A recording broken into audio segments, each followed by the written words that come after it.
कि भगवान का नाम सर्व मंगल करने वाला है। चाहे भाव से जपो, कुभाव से जपो, अपवित्र जपो, पवित्र, कैसे भी अगर सादर आदर पूर्वक नाम जप कर बिना प्रयास के भव समुद्र से पार हो जाए, और कहीं आर्त भाव से व्याकुल होकर के नाम पुकारे, नाम लेते ही भव समुद्र सूख गया, पार होने की जरूरत ही नहीं रह गई अगर निरंतर नाम चल रहा है।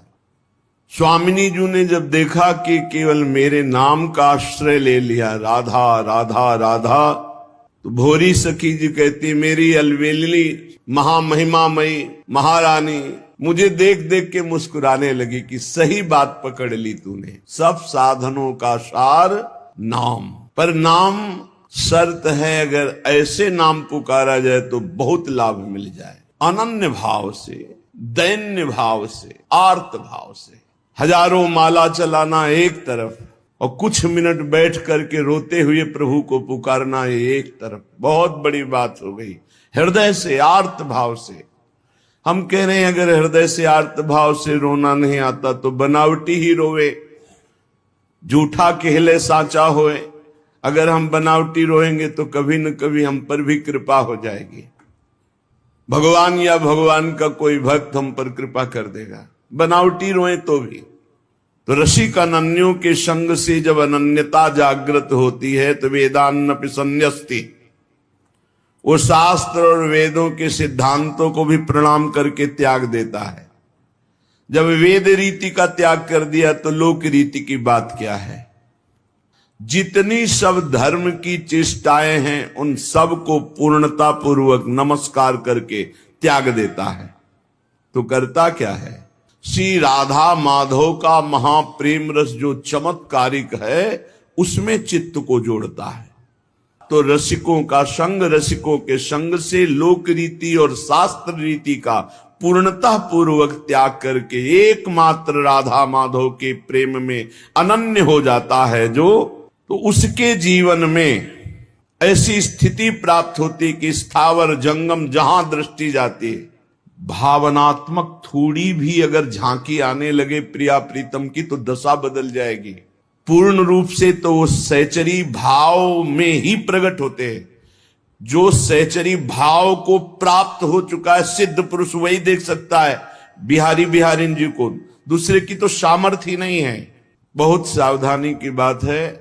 और जीवन में, सबके जीवन में एक बार ये प्रश्न खड़ा होगा। इसे सौभाग्य मत मान लेना, इसे प्रारब्ध मत मान लेना। प्रारब्ध से भोग का सानिध्य मिलता है, भोग क्रिया नहीं होती। भोग क्रिया अज्ञान से होती है। प्रारब्ध से सामग्री एकत्रित हो जाएगी, भोग का संयोग का वो सब प्रारब्ध रचना कर देगा, लेकिन क्रिया अज्ञान से होती है, क्रिया कामना से होती है। इसलिए कह रहे हैं यदि राधा माधव के प्रेम रस में डूबने के मार्ग में उपासक चला तो उसके जीवन में एक बार ही सही पर ऐसा अवसर आएगा कि वो परस्पर विपरीत शरीर का भोग करने का प्रश्न माया खड़ा करेगी। घूमते रहते हैं माया के पार्षद, घूमती रहती है माया की पार्षदी। बहुत सावधान। हरि को रिझाओगे तो वैकुंठ का द्वार, वृंदावन के दिव्य धाम का द्वार, साकेत द्वार, कैलाश धाम का द्वार खुलेगा। और जगत के शरीरधारी को रिझाओगे तो आखिरी द्वार वही है मलमूत्र का और कुछ नहीं। त्रुटि हो सकती है, हमसे गलती हो सकती। कभी बलवान न बने, कभी पहलवान न बने। इस विषय में दैन्य और चरण छूना, यही दो बातों से बच सकते हो। चरण छू कि हे जगत जननी, हे अम्बा, कभी आपके प्रति मेरा पहली दृष्टि पड़ते ही या तो नव किशोरी जगदम्बा, लाडली जी की सहचरी या मां, या अपना पवित्र भाव तुरंत आरोपित कीजिए। और स्त्री शरीर को लिखा है बराबर का है तो सगा भाई। क्या सगा भाई को देखकर काम जागृत होता है? क्या अपने छोटे बेटे को देखकर काम जागृत होता है? क्या पिता को देखकर काम जागृत होता है? पर उपासक को ये पक्का विश्वास कर लेना चाहिए कि मेरे जीवन में ये प्रश्न आएगा, आता है, आता रहेगा। आपके पास 1 करोड़ रुपया जमा किया और आपका मन हुआ कि अरे मैं फंस गया क्या, तो 1 करोड़ यमुना जी में फेंक दो, मुक्त हो गए। लेकिन एक बार जीवन में फिसल गए तो उसकी पूर्ति नहीं होने वाली। जब तक कोई बहुत ऐसा संयोग की बात बन जाए कि बात करना ही है, तो उसके चरणों में दृष्टि रखते हुए, मुख की तरफ दृष्टि रखते हुए साधक कभी बात नहीं करते। नहीं, चरणों पर ऐसे दृष्टि रखते, जी प्रत्युत्तर कम शब्दों में और बस भाग ले।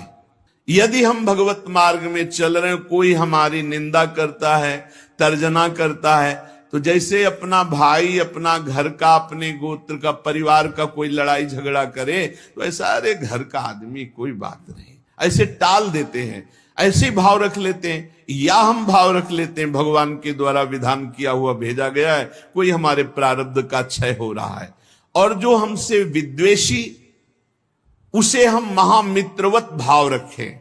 नहीं, हम में और संसारी पुरुष में क्या अंतर। पूज्य श्री भाई जी हनुमान प्रसाद पोद्दार जी महाराज साधकों के लिए बहुत अमृत में वचन लिखे हैं।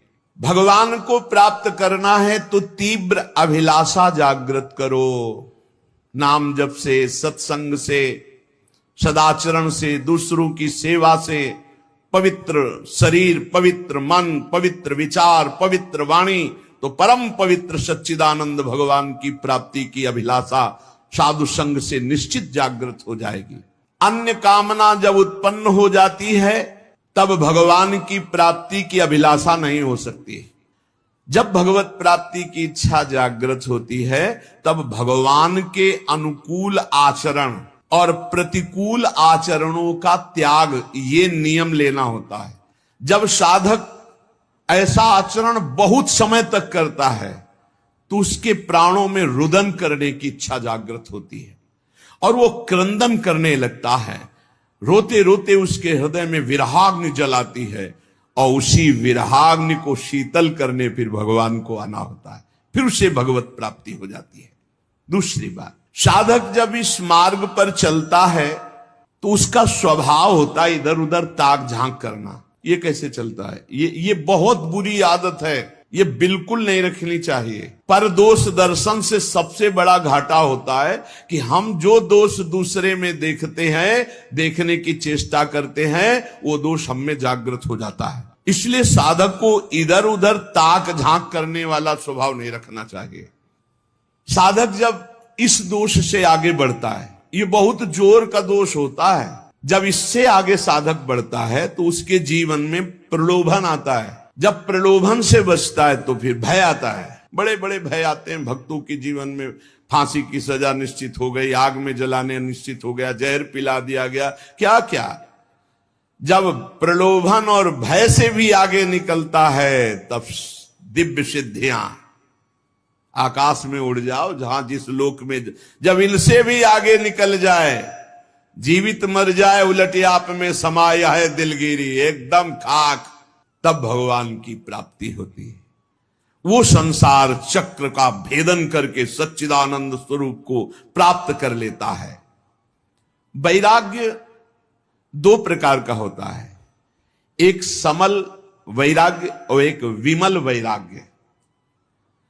सांसारिक प्रतिकूलता को लेकर जो घर त्यागा जाता है उसे समल वैराग्य कहते हैं। तो एक होते हैं वैराग्य लेते हैं ये देख करके कि अब नौकरी नहीं मिल रही, विवाह भी नहीं हुआ, खान पान की व्यवस्था, बाबा जी बन जाते हैं। जिंदगी नरक हो जाएगी तुम्हारी और दूसरों की बेइज्जती करवाओगे। कभी ऐसे बाबा जी नहीं बना जाता।